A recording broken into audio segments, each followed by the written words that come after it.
Kontroversi Piala Dunia, catat tiket supporter timnas Iran dicabut.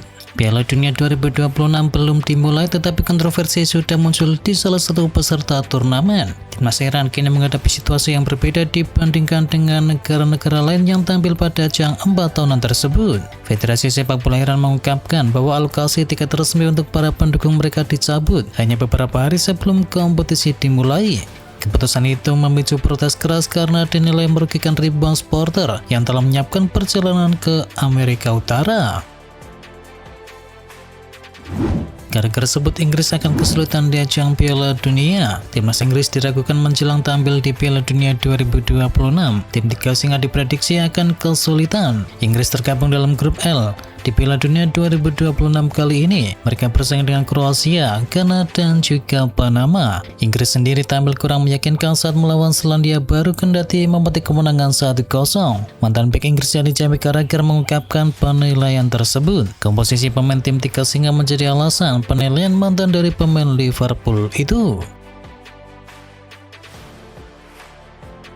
Mantan striker Inggris sebut ini Piala Dunia yang kacau. Piala Dunia 2026 didahului dengan kabar-kabar miring, termasuk soal wasit Somalia yang ditolak masuk ke Amerika Serikat. Mantan striker Inggris Ian Wright kini pun bersuara. Wasit asal Somalia yakni Omar Abdul Qadir Artan mestinya menjadi salah satu wasit yang bertugas di Piala Dunia kali ini. Namun wasit terbaik Afrika 2025 itu ditolak masuk imigrasi Amerika Serikat. Padahal Omar sudah memegang visa dan paspor diplomatik untuk bisa berangkat. Mantan penyerang Inggris yakni Ian Wright menilai kabar ini sebagai hal konyol. Baginya ini memperpanjang daftar kritik untuk penyelenggaraan Piala Dunia 2026. Real Madrid perpanjang kontrak sponsor Emirates hingga tahun 2031. Real Madrid secara resmi memperpanjang kemitraan jangka panjang mereka dengan Emirates dan memastikan bahwa salah satu perjanjian sponsor paling terkenal di dunia sepak bola itu akan berlanjut selama beberapa tahun ke depan. Real Madrid mengonfirmasi perpanjangan tersebut melalui laman resminya. Pengumuman bahwa Emirates akan tetap menjadi sponsor utama klub setidaknya hingga tahun 2031. Menurut media tersebut, perpanjangan terbaru ini diharapkan dapat meningkatkan angka yang sebelumnya sekitar 70 hingga 80 juta euro menjadi mendekati 100 juta euro per tahun dari kesepakatan sponsor baru tersebut. Milan tantang Manchester United dan Celtic di laga pramusim. Di musim panas 2026 akan menjadi momen penting bagi AC Milan, di mana mereka telah mengonfirmasi serangkaian pertandingan persahabatan pramusim yang menarik. AC Milan akan memulai melawan raksasa Skotlandia Celtic di Glasgow pada tanggal 25 Juli. Setelah pertarungan di Skotlandia, skuad Milan akan terbang ke Australia dan juga Indonesia untuk melanjutkan tur pramusim mereka. Milan diharapkan bertemu dengan rival kotanya yakni Inter Milan. Setelah petualangan di Asia, Milan akan kembali ke Eropa untuk menghadapi Manchester United di Polandia pada tanggal 15 Agustus. Nasib Kylian Mbappe mirip Cristiano Ronaldo. Rafael van der Vaart menilai kritik yang diarahkan kepada Kylian Mbappe di Real Madrid sudah sangatlah berlebihan. Mantan gelandang Los Blancos itu bahkan menyebut penyerang Prancis itu mengalami situasi yang mirip dengan Cristiano Ronaldo saat masih bermain di Santiago Bernabeu. Meski mampu mencetak banyak gol, ia tetap menghadapi sorotan terkait pengaruhnya terhadap keseimbangan permainan. Van der Vaart melihat ada kemiripan antara kondisi Mbappe saat ini dan juga era Cristiano Ronaldo di Real Madrid. Ia pernah bermain dengan Ronaldo dan memahami bagaimana kehadiran seorang mega bintang mempengaruhi dinamika dalam tim. Resmi, Divock Origi pensiun di usia 31 tahun. Mantan penyerang Liverpool Divock Origi resmi mengumumkan pensiun dari dunia sepak bola profesional di usia 31 tahun. Keputusan tersebut menandai berakhirnya perjalanan karir seorang pemain yang dikenal sebagai spesialis gol-gol krusial di momen penting. Meski kantung sepatu di usia yang relatif muda, Origi telah menyiapkan langkah berikutnya dalam kehidupannya, yakni fokus untuk bisa mengembangkan karir di fashion, filantropi, dan juga kewirausahaan.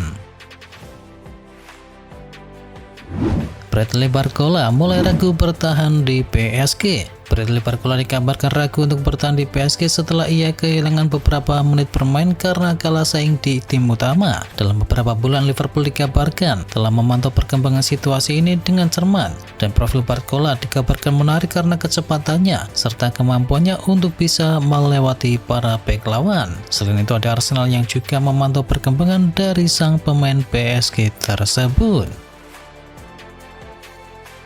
McMahon yang tunggu Piala Dunia sebelum putuskan masa depan. Legacy Daily Sport mengungkapkan bahwa agen dari McMahon sudah mulai menjajaki berbagai kemungkinan di pasar transfer. Langkah tersebut dilakukan sebagai antisipasi apabila sang pemain akhirnya memilih untuk meninggalkan AC Milan. Saat ini belum ada keputusan final dari sang pemain yang memilih menunggu perkembangan situasi sejumlah klub besar sebelum menentukan arah karirnya. Chelsea, Tottenham, dan Juventus termasuk klub yang tengah dikaitkan dengan kebutuhan mencari penjaga gawang yang baru.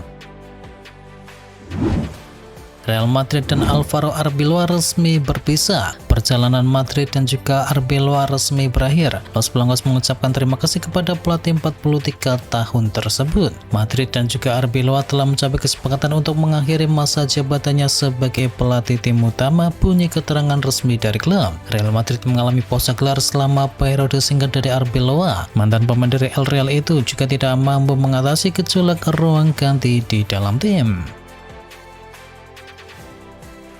PSG mulai dekati Matheus Fernandes. PSG dikabarkan mulai menjalin kontak dengan West Ham United terkait transfer dari Matheus Fernandes pada musim panas tahun ini. Menurut kabar yang dilansir dari tim Talk, ada kontak yang sedang berlangsung antara PSG dan juga West Ham United. Laporan tersebut mengklaim bahwa biaya transfer dari Fernandes bisa menyentuh 92 juta euro untuk bisa meyakinkan West Ham agar melepas sang gelandang mudanya tersebut. Ketertarikan PSG bukan suatu kebetulan. Selama beberapa musim, klub tersebut telah fokus pada pemain muda yang mampu integrasi ke dalam proyek jangka panjang dari PSG.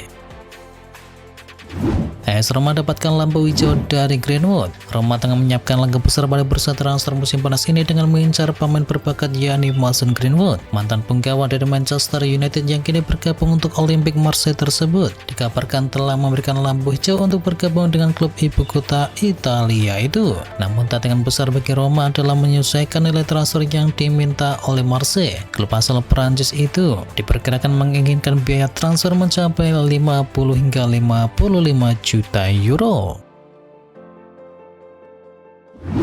Lucas Chevalier bersiap tinggalkan PSG. Lucas Chevalier hampir dipastikan meninggalkan PSG di musim panas tahun ini, dan Liga Inggris nampaknya menjadi tujuan berikutnya. Dilansir oleh Fortune 7, sejumlah destinasi potensial telah muncul sebagai tempat untuk bisa menghidupkan kembali karirnya. Premier League diklaim menjadi destinasi yang ingin ia tuju. Nama Aston Villa dan juga Tottenham dikabarkan menunjukkan minat yang besar kepada dirinya.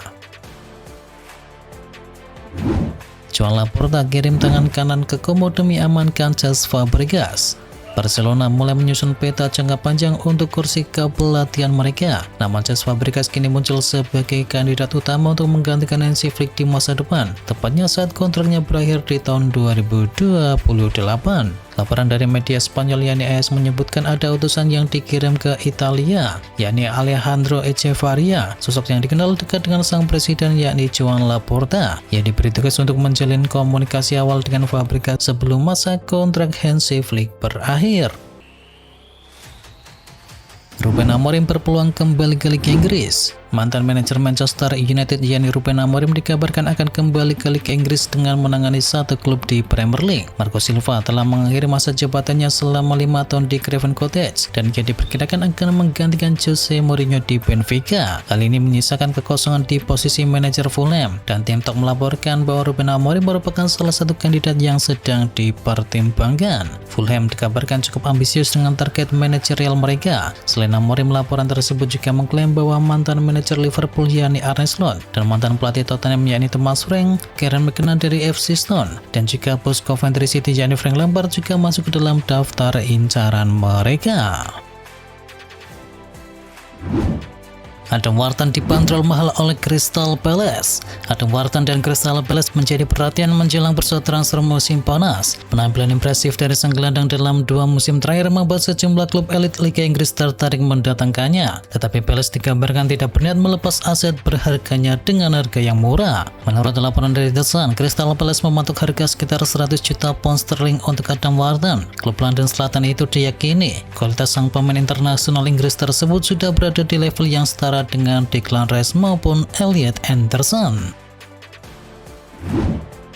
Real Madrid bikin geger, Florentino Perez lempar tawaran 3,3 triliun rupiah untuk Julian Alvarez. Real Madrid bersiap melakukan perubahan besar setelah Florentino Perez kembali terpilih sebagai presiden klub. Kini sebuah pengumuman mengejutkan datang dari kubu Real Madrid. Klub raksasa Spanyol itu mengakui telah resmi melayangkan tawaran fantastis untuk bisa memboyong striker Atletico Madrid Julian Alvarez. Real Madrid mengumumkan bahwa menyusul rapat dewan direksi hari ini, mereka telah mengajukan tawaran senilai 150 juta euro kepada Atletico Madrid untuk hak federatif pemain Julian Alvarez.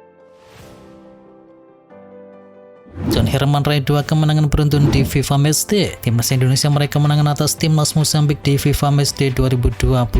Gol tunggal oleh Romania menjadi pembeda dalam laga yang berlangsung ketat tersebut. Kemenangan 1-0 itu memastikan timnas Indonesia menyambut bersih 2 pertandingan FIFA Matchday dengan 6 poin dan tanpa kebobolan. Meski berhasil meraih 2 kemenangan beruntun, Herman tidak ingin timnya cepat puas diri. Menurutnya masih banyak aspek yang perlu dibenahi sebelum menghadapi agenda penting berikutnya pada September mendatang.